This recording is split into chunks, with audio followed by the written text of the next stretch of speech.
今日係第4個禮拜嚇，咁我哋之前由9月開始咧就睇以弗所書嘅第1章嘅頭嗰14節，裏邊講到我哋喺基督裏邊，神俾我哋屬靈嘅福氣。嗰個福氣咧就係講到我哋係神自己嘅兒女所以佢收養我哋咁我哋亦都喺基督嘅裏邊能夠有父神俾我哋嘅福氣，佢揀選我哋喺聖子耶穌嘅恩典當中，佢救贖咗我哋亦都喺聖靈嘅工作裏邊，佢俾我哋一個憑據我哋係屬乎佢嘅，所以我哋有呢個印記喺我哋當中咁跟住咧，第2個禮拜我哋睇呢一個耶穌基督俾我哋喺佢嘅裏邊嘅福氣點解講福氣咧？因為如果我哋睇呢個以弗所書15到23節咧，其實係以弗所書裏邊2個提到禱告嘅事情咁喺呢度當中我哋嘅福氣就係咩咧？就係我哋能夠好坦然無懼嘅嚟到主耶穌嘅面前。為咗咩咧？嗰時候我哋嘅禱告都係諗到我哋自己，咁呢其實係應該嘅我哋每個人都有需要。但係咧，佢都提醒我哋，其實禱告應該係，既然神擺我哋喺我哋喺一個群體當中咧，我哋所屬嘅群體咧，必然每個人都有需要。當如果每個人淨係睇自己嘅時候咧，我哋好多時候就忽略咗我哋身邊嘅人。咁當喺15到23節裏邊咧，講到我哋嘅禱告咧係以他人為主。咁好多時候我哋話我唔知為你邊一方面禱告我哋嘅福氣就係話，當我哋為人禱告嘅時候咧，我哋嘅個內容咧係第一以弗所書裏面講到，我哋為自己同埋為弟兄姊妹能夠做咩？真知道他，真係認識神喺邊一位我哋唔需要好似 Gladys 咁樣，要生命經過一啲嘅困難先真知道佢。其實從佢哋嘅分享當中，我哋知道神係信實可靠。咁幫助我哋當可能以後面對同困難嘅時候咧，我哋嘅禱告都係唔單止為佢嘅需要，都為自己。神啊，我唔希望我需要咁嘅經歷，但係我都可以真認識你，係咪？咁第二樣嘢咧就係我哋禱告裏邊咧，能夠幫助我哋神呼召我哋咧，係俾我哋有盼望，因為每日嘅生活真係有唔同嘅挑戰，亦都神俾我哋禱告裏邊，我哋知道，既然我哋屬於佢咧，神俾一個好豐盛嘅產業俾我哋。但係最重要啦，我哋嘅禱告就係咩咧？我哋能夠經歷神嘅大能大力。我唔知道今日你有冇睇過新聞啊？可能冇我都冇時間睇，因為今朝咧我去咗我同 Judy 去咗以前嘅教會喺Freeman 請我過去講道。咁但係咧我記錯咗時間，因為咧除咗人我，咁咧琴晚咧孫仔就喺我哋屋企過夜。咁你知2個貓騮嚟咗又要煮，咁 Judy 又要煮嘢俾佢食咁因為我個女同女婿同佢哋教會一啲人去咗聖路西聽個 concert， 我都唔知係咩嚟，總之係我諗係一個 Christian concert。佢好夜先翻嚟，我話不如你留喺我度啦，然之後我坐喺屋企等佢，唔知幾時翻嚟咁樣，我話俾你聽我講嘢啦。咁我知道今朝一早要走啦，咁我就睇翻我 calendar， 佢哋10點半做，咁計時間喎。咁所以一早起身又要整嘢俾佢食 ，Judy 整嘢俾佢食，跟住要 get 佢哋 ready， 跟住要車佢翻屋企，翻返呢度，跟住再落去。10點半咁即係9點鐘要扔啦，係咪？跟住要翻嚟呢度。咁去到教會嗰邊教會10點15分，即係諗住早少少。咁 Judy 話：點解個北京啦冇車嘅？係咪神會開始啊？我係咧。咁佢哋教會有一個好處你早啲去咧，佢哋有冬甩食嘅。咁但係去到個冬甩仲未擺出嚟喎。Judy 話：咁咖啡又未煲好喎。咁走入去，佢哋有廣東堂、國語堂、英文堂、西班牙堂走入去，得有個姊妹喺度練緊歌。咁發現11點。你10點15分到場啦，係咪做乜嘢啊？咁啊坐喺度等咖啡啦，係咪？跟住睇下電話。我哋要經歷神嘅大能大力量，因為真係唔知每日會發生咩事。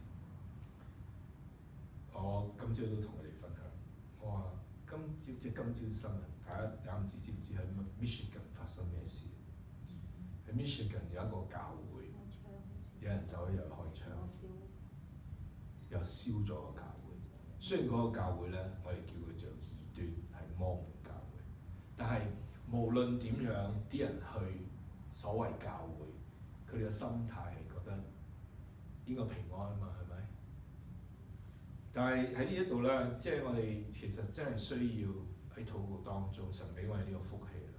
我要學習點樣彼此代禱。喺即係人生有時經歷一啲事情，我哋冇得把握、冇得控制嘅時候咧，我哋點樣喺呢啲際遇裏邊去經歷神嗰個大能，可以俾我哋有呢個信靠，係咪？即係喺一個咁動盪嘅社會，即係你點樣信咧？所以呢個即係再重複就話，其實我哋喺基督裏邊有個福氣，唔單止係屬於佢，更加神俾我哋有呢個禱告嘅權利。咁2個禮拜前我哋睇嘅就係由第2章開始睇下。咁今日會似乎你覺得同上個禮拜講啲差唔多嗬。咁我哋點樣咧？就係因為我哋好識嘅，我哋得救係咩啊？本乎恩係咪啊？係乃因神嘅信唔係靠我哋自己係咪？咁即係講呢個1到10節咧，係講到我哋喺神嘅裏邊嘅蒙恩。而呢個蒙恩咧係上次我講，有好多時候我哋嘅生活好似行屍走肉，我哋按常例係咁嘅，即係其實冇乜嗰個屬靈嗰個生命嚇。咁但係上一次我哋睇第2章嘅時候，我哋其實係出死入生，係咪？以前係咁嘅，做埋啲咁嘅嘢嘅，但係因為神幫助我哋有個新嘅生命。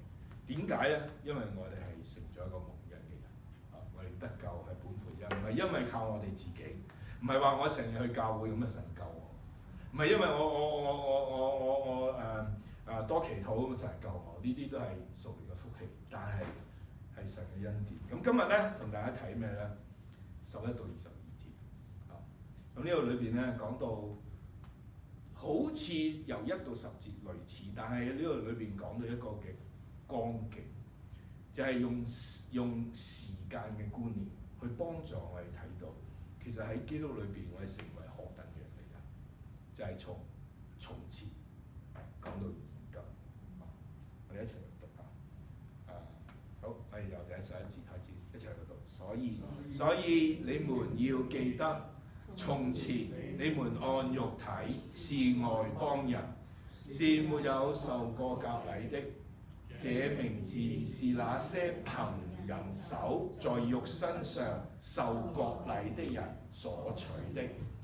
要記得那時候，你們與基督無關，與以色列選民團體隔絕，在所應許嘅約上是局外人，而且在世上沒有指望，沒有神。從前你們是遠離神的人，如今卻在基督耶穌裏靠着他的血已經得以親近了，因為他自己是我們的和平，使雙方合而為一，而且以自己的身體終止了冤仇，廢掉了那記在律法上的規條，為要使兩方藉着自己造成一個新人，促成了和平，既在十字架上消滅了冤仇，就藉這十字架使雙方歸為一體，與神和好，並且來傳和平的福音給你們遠處的人，也傳和平給那些近處的人，因為我們雙方藉着他，在同一位聖靈裏得以進到父面前，這樣你們不再是外人或客旅，是與聖徒同國，是神家裏的人了，被建造在使徒和先知的根基上，以基督耶穌自己為房角石，靠着他整在房子連結得緊湊，漸漸成為在主裏的聖殿。你們也靠他同被建造，成為神藉着聖靈居住的所在。好，願神祝福讀嘅同埋聽嘅。咁今日講喺基督裏邊點樣從前到如今呢？3方面。我會問一個問題：我以前係點啊？咁啊，保羅咧喺以弗所書咧描寫嗰個，由11到13節開頭咧講到，我哋嘅問題咧，原來以前我哋係咁。咁跟住由13節下半句到18節咧，就講咗以前嘅樣子，但係神做咗一啲嘢喺基督嘅裏邊，佢同我哋做咗個和解。而當我哋認清咗神所做嘅嘢嘅時候咧，幫助我哋做咩咧？我哋而家係成為咗乜嘢？嗱，如果我哋知道自己成為咗乜嘢人咧，每日嘅生活咧就應該有一啲嘅樣式。OK？咁所以咧，我哋先睇個問題係乜嘢？問題就喺第11到13節啦。所以你哋要記得咩咧？從前，所以點解用從前呢個字咧？從前出現過2次嘅。佢話從前咧，你哋按肉體係咁嘅。點解按肉體叫外邦人？就嗰啲冇受割受咗割禮人話你哋唔係受割禮嘅。OK？咁呢個從前講咩咧？佢話我哋第一樣嘢呢度咧，我有幾樣嘢要記得。第一樣嘢咧，我要記得咩咧？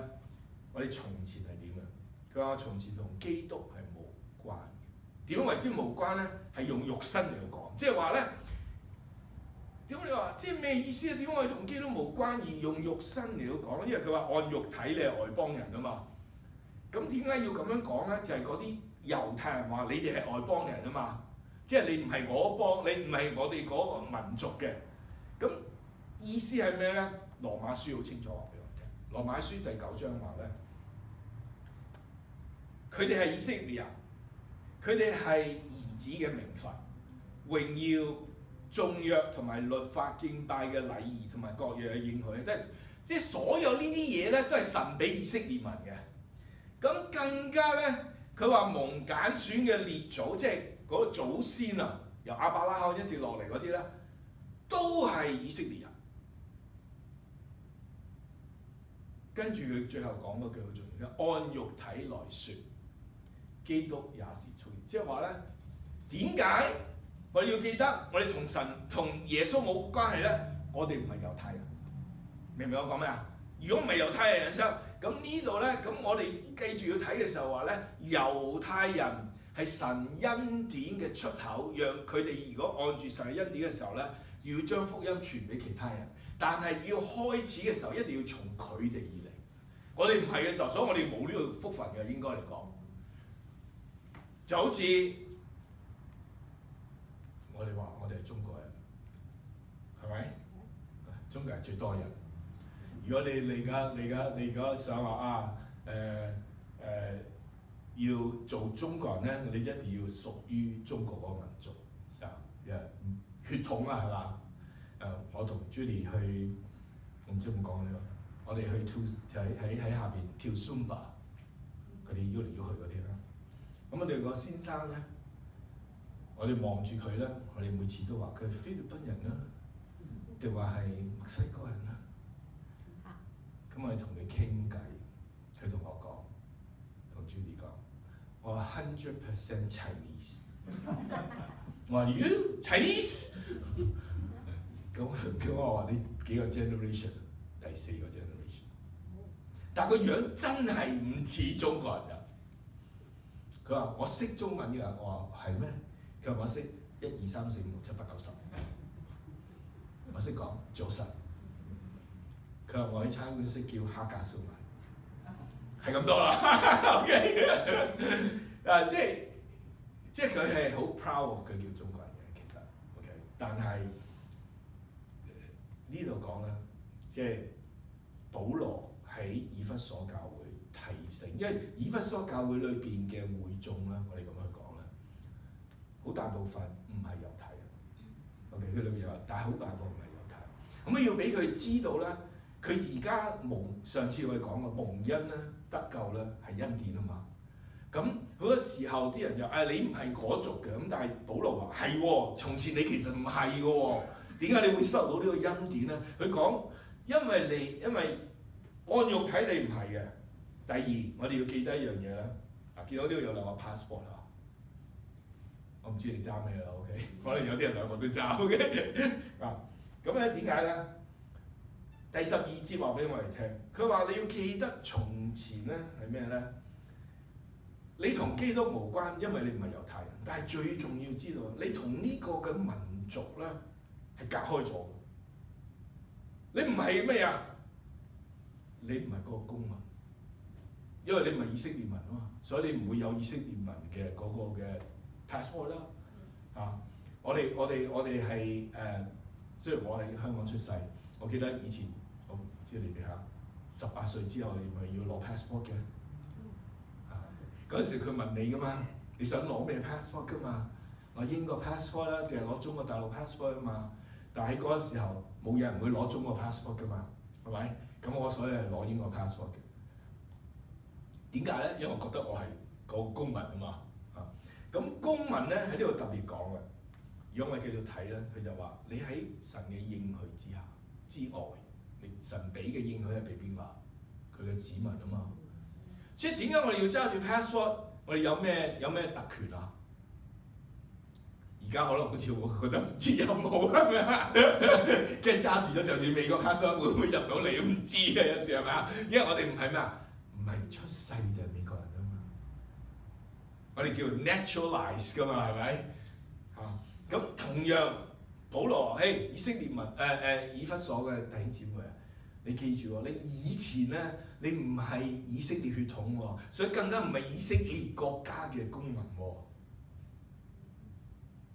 咁第三咧，記得從前，佢話咩咧？而且以前你哋係咩？喺世上係冇指望、冇神，你哋係遠離神。即係意思就係咩話咧？點解冇望冇神咧？因為按照舊約嗰個嘅神對以色列民嘅應許就話：你係我嘅子民，所以我會應許喺你嘅生命裏邊咧，你會有呢個盼望，我會帶你去應許之地。佢哋都唔認識呢個神，當然唔會有呢個嘅 promise 啦，係嘛？咁而自然間喺佢嘅生命裏邊，佢哋會選擇拜嘅係偶像，唔係真係神。當我哋拜偶像嘅時候，自然間唔會認識真神啦。喺羅馬書1章開始嘅時候話：我哋明明睇天空所創造嘅，應該知道有一個創造主啊嘛。但係咩啊？好多時候人就將呢個真理嚟到壓住啊嘛，所以根本唔會認識真神。冇認識真神嘅時候，就唔會有盼望，因為我哋只會去走去一個滅亡嘅道路。所以咧喺呢個時候咧，我就會諗以弗所嘅信徒，佢哋從前咧唔係真係以色列人，冇公民嘅身份，唔認識神，所以係冇盼。每一日生活為咗咩咧？我就諗起喺我人生裏邊咧，有啲咩人喺咩情形之下咧係冇盼望。POW， 即係嗰啲被捉咗打仗嗰啲咧。被啲人運喺，大家聽過越南嘅時候啦，越戰啦，嗰啲人被捉啦，咁啊運喺嗰啲有老鼠啊，或者即係每一日佢喺度攻擊你啊，話冇人嚟救你㗎啦咁，每日都唔知生定死，對明日有冇盼望。所以保羅喺呢度特別要提醒嘅就話，弟兄姊妹啊，包括今日嘅我哋，如果我哋冇神嘅恩典，好似前面話，我哋得救本乎恩，因為呢個恩典嘅時候咧，我哋從前就係咁咯，完全冇盼望。但係今日唔同啊，係咪？但係而家冇盼望，佢點樣變為有盼望咧？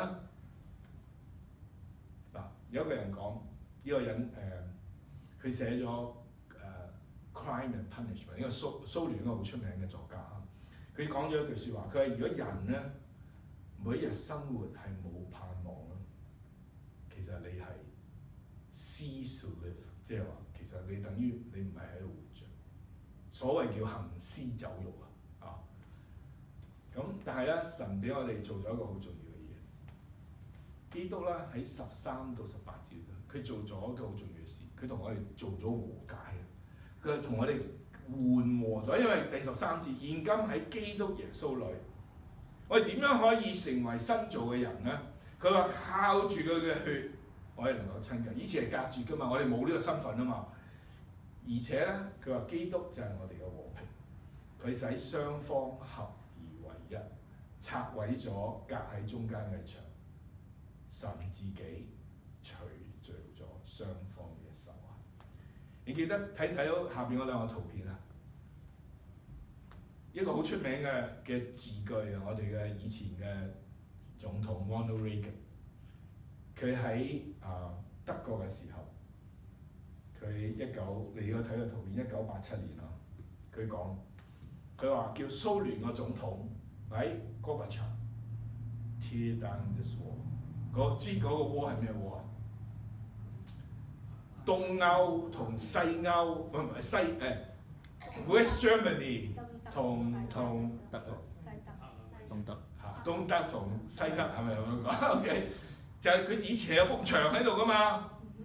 如果我自己走翻去睇個 YouTube 啦，好有趣嘅就係，因為從來只有東德嘅人想逃過嚟嘅啫嘛，冇 West Germany 嘅想走過去東德噶嘛。佢話有一晚咧，嗰啲人咧，佢哋即係東德願意開放佢啲公民可以出嚟啊。咁咧，佢嗰啲年青人咧就爬上嗰埲牆，即係西德嗰班人啊，坐喺度。咁下邊咧就係東德嗰啲警察其實喺度，佢同佢傾偈，咁問下佢點。佢平時佢哋會捉咗佢，咁啊，即係咧即係好有趣嘅一樣嘢就話，你睇到其實喺歷史裏邊啊，兩個分隔咗嘅國家。但係因為某一啲嘅原因，隔離嘅牆都拆咗。但喺人生嘅裏邊咧，屬靈嘅事情咧，神幫我哋帶嚟真正嘅和平。所以佢係從前你唔係以色列人，根本冇得做啊！你唔係佢嘅公民，更加冇恩典，係咪？但係唯一可以做到和解嘅咧，就係耶穌基督為我哋成就咗呢一個嘅和平。呢個和平咧，唔係一個理念，唔係一個系統，更加唔係一個政黨。呢個真正嘅和平係從咩嚟咧？係喺一個人當中，呢個人就係耶穌基督。所以咧，我哋會喺而家呢個世代可能我哋都有時都好，我唔知你啦。有時我而家都好唔係好想睇 news 嘅，係嘛？即係越睇咧。啲血壓越高啊！即係 depend 你想睇邊類係嘛？你咁都得嘅？我今朝 send 咗唔知 Henry 有冇睇啦？我今朝 send 咗一個 news 俾 Henry 同埋我太太同埋阿 Mandy 講咩咧？咁我阿 Judy 姐就係問你係咪 send 咗啲嘢俾我？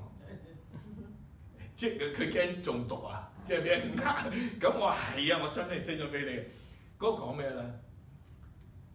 死啦！我唔記得係 Missouri 定係 Wyoming。嗱，我問大家喺你心目中 Wyoming 有幾多中國人？好多應該唔係好多係咪啊？我哋原來100零年前嗰度有個 Chinatown。呢個消息係講咩咧？原來嗰個時候我哋中國人俾人謀殺 ，massacre。佢睇完咧好興㗎，你明唔明我講咩啊？即係我想講，哇咁都得，佢直情將個餐廳燒咗，即係我呢個 news 就係有人去唔知做啲咩 research 掘翻出嚟，咁樣一路咁樣。咁其中一個人咧，佢係喺三藩市過去，佢唔知點樣 relate 得出裏邊一啲嘅中國人，即係佢啲前節咯。即係我哋諗下，原來世上咧係好多仇恨，但係真正嘅和平咧，唔係話我哋而家做啲咩政黨啊，我哋做啲乜嘢所謂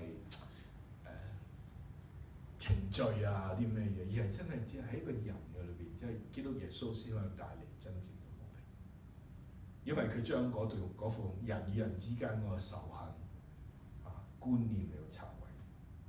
另外咧，佢和解咧唔單止俾我哋和平，特別講到咩咧？喺14到16節咧，你留意講到咧，神拆咗人與人之間嗰埲牆，而拆呢埲牆代表咩咧？雙方嘅仇恨。而點樣可以拆毀同埋消滅仇恨咧？藉住十字架。點解咁去講咧？佢話以前我哋係咁樣講，因為以前我哋唔屬於猶太人，所以我哋根本冇咩都冇。咁但係佢話而家個唔同處係咩咧？我哋喺基督裏邊合而為一，唔係我哋做到，係基督咁十字架係咩咧？即係我哋知道耶穌被釘嗰陣時候，父話咩啊？赦免佢哋係咪？因為佢所做嘅，佢哋唔知道。我哋會諗一樣嘢，啲人對我咁衰，我點會唔知道佢對我咁衰？係嘛？咁我點樣可以算啊咁？佢話和解、消滅仇恨，唔係你同我可以做到。咁特別咧，當我哋睇以弗所書嘅時候，我哋要明白一個歷史。個歷史係咩咧？喺猶太人同埋外邦人社會當中咧，喺歷史係咩咧？當保羅寫呢封信嘅時候咧，實實在在啦，因為聖殿係公元後70年被毀噶嘛，咁被毀之前咧，聖殿咧，即係我哋耶路撒冷嗰個聖殿咧，係實實在在有埲牆喺度喎。嗰埲牆咧，喺個牆上面咧，用希臘文當時最公認嘅言語，同埋當時羅馬嘅拉丁文寫住咩咧？就係話外邦人不可進，你入去咧就會處死。即係實際有埲牆喺度隔開佢哋，唔可以入去聖殿裏邊嘅。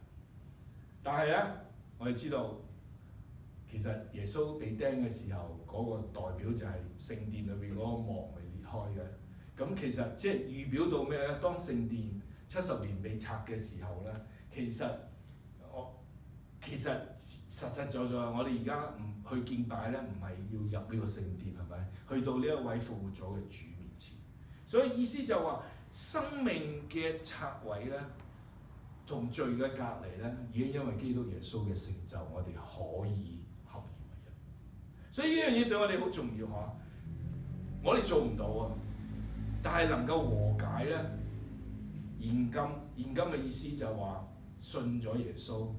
喺佢嘅裏邊喎，咁你同我嗰個現今無論係邊一年我哋信主啊，嗰個同神嗰個隔離嗰埲牆，我哋仇恨，即係其實我哋恨神，唔係神恨我哋，係咪神愛我哋？嗰因罪惡帶嚟嘅審判咧，其實已經消滅咗。咁第三樣嘢咧，呢個和解喺現今當中咧，講到咩咧？第17節好重要，因為咧我哋好多時候我哋要記得而家個現今係咩咧？我哋得到啦，我哋有晒一切嘅享受。但係呢度其實俾我哋睇緊一樣嘢咧，佢話並且講到耶穌基督喎，佢嚟嘅時候要做咩咧？要將和平嘅福音傳俾你哋呢一班喺遠處同埋近處嘅人。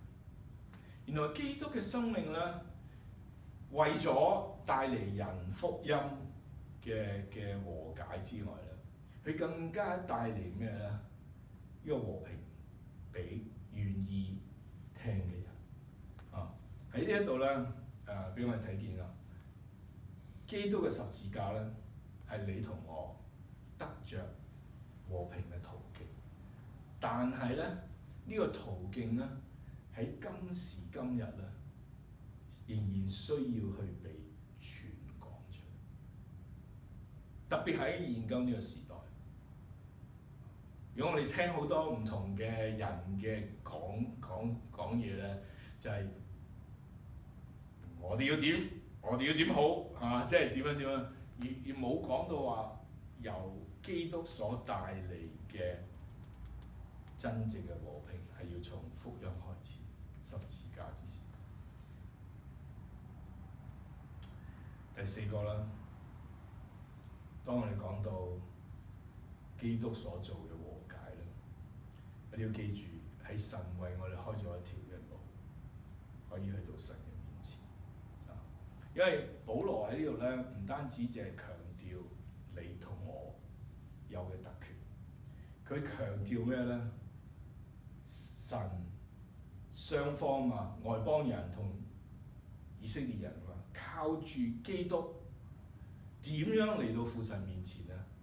係聖靈嘅人嚟。咁現今我哋點樣能夠將呢個和平福音傳講出去，將人帶到父神面前咧？我哋屬嘅群體，我哋呢個新嘅群體，教會有唔同嘅地方教會，神已藉着嗰個嘅所成立嘅福音嘅燈台咧，你要讓我哋去活出呢個身份，讓人睇見。好似正話阿梁嘅分享，你哋嘅生命見證。咁對一啲未認識嘅人咧，佢都會點可能咧？醫生好似冇做咩喎，所謂冇做咩，因為你唔知佢做咩係咪？咁但係又喺呢個困難當中，神使用一群嘅弟兄姊妹去見證彼此嘅互相嘅扶持，見證到神自己係福音嘅出口。跟住咧，最後我哋要睇嘅就話，從前我哋唔係神嘅子民，現今因為基督耶穌，我哋有個新嘅身份。咁而家我哋成為咗咩人咧？19到22節成咗咩咧？其實我哋要清楚而家嘅身份。當我哋清楚嘅時候咧，我哋就能夠藉着呢個身份嘅團體。因為保羅喺呢度特別提醒咩咧？外邦人喺以弗所書教會裏邊，我哋現今我哋都係之前係外邦人，係咪？我哋呢一班而家嘅身份咧，我哋係已經有和解嘅工作俾我哋。而呢個群體咧要做咩咧？第一，清楚我哋係咩？天國嘅子民。我唔知你哋點樣去睇自己係一個天國嘅子民啊？天國嘅子民好重要，因為咧，剛才我咪擺一個 passport 喺度嘅。如果你有一個天國嘅 passport 咧，你有個特權，隨時可以同阿爸父傾偈，有需要可以同阿爸父嚟到哀求。因為咧，任何偉大嘅國家，佢哋嘅公民咧出現咗問題咧，佢哋都會出嚟幫佢哋嘛。前一陣子大家知道喺美國，我哋要捉好多非法移民嘅，咪突然間美國走去一個韓國嘅整電池啊嘛，係嘛？捉咗300幾個啊嘛。你有冇留意一樣嘢啊？韓國做好多嘢係咪？即刻飛機嚟接佢哋走啊！咁我哋嘅總統話：你哋留低啦，繼續訓練我哋啲人啦。冇人肯做，得返一個啊嘛。知唔知嗰個點啊？大家知唔知啊？最近睇新聞，有冇睇啊？冇啊！佢前2日先放咗出嚟㗎。佢喺坐嗰啲咩坐到坐監，即係我唔知係咪叫坐監，總之有被扣留啦。啱先放出嚟㗎。你幾無辜啊？你諗下。但係我意思想講嘅就係話，因為韓國係佢嘅公民啊嘛，佢會為佢做好多嘢，因為佢有特權啊嘛。你同我係咩啊？天國嘅公民，我哋有特權係天國嘅特權。所以喺呢度腓立比書3章20節咁樣講，我哋係天上嘅公民，我哋能夠仰望救主就係咩咧？主耶穌基督從天降臨，我哋能夠喺基督嘅裏邊享受呢個特別嘅福分，亦都先頭講過，我哋喺屬靈嘅福分裏邊有咩咧？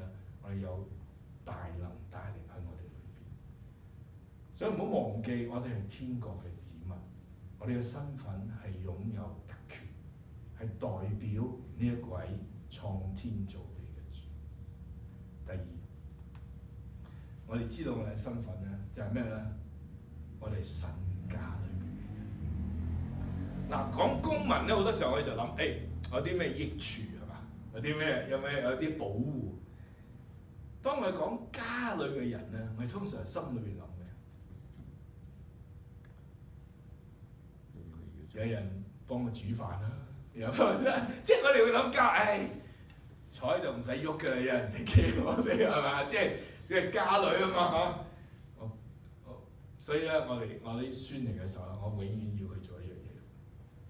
食完飯咧，佢哋拍拍籮柚走人喎，係嘛？唔該你，係啊，執好你食完嗰啲嘢擺去個星嗰度。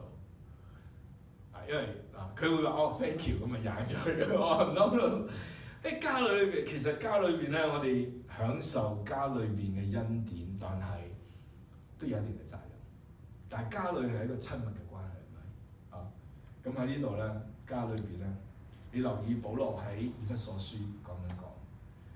我哋點解喺呢個家裏邊咧？因為我有同一個父親。保羅喺2章18節講神收養咗我哋啊嘛，我哋被 adopt。咁我哋因為咁樣嘅時候咧，我哋可以隨時嚟到呢個阿爸父面前。而保羅話咧，我哋呢一班嘅人咧，收養嘅兒女咧，就成為咗一個群體叫做教會。呢個教會神係頭，而喺當中咧，我哋每個人都有我哋嘅責任，彼此唔同嘅角色，為咗咩咧？